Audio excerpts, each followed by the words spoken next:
اهلا وسهلا، يا الف مرحب، نورتونا وانستونا وشرفتونا. اهلا اهلا اهلا اهلا. دلوقتي حالا هنمثل ونغني ونرقص، يعني باختصار هننبسط.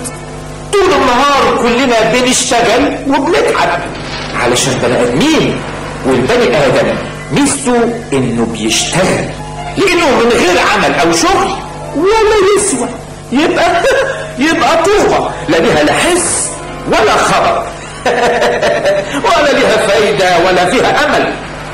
العمل هو ميزة الانسان عن بني الحيوان. وانتوا بتشوفوا الناس حواليكوا وبتشوفوا بعض، اللي بيشتغل في المصنع واللي في المكتب واللي في الارض، ده بينجد وده بيسمر وده بيجزر وده بيبني ويعمر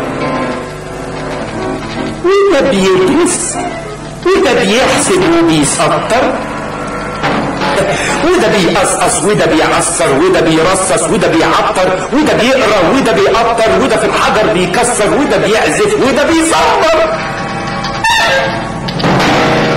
واللي بيشتغل اكتر خليته بتكبر ويتبسط اكتر.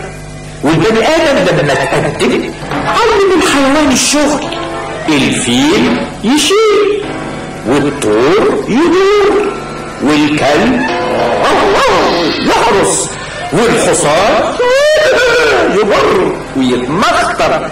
انتوا تكتر، لكن عمركم شفتوا حد طول النهار يهزر ويهنكر وطول الليل ينام ويشخر؟ طبعا مش ممكن.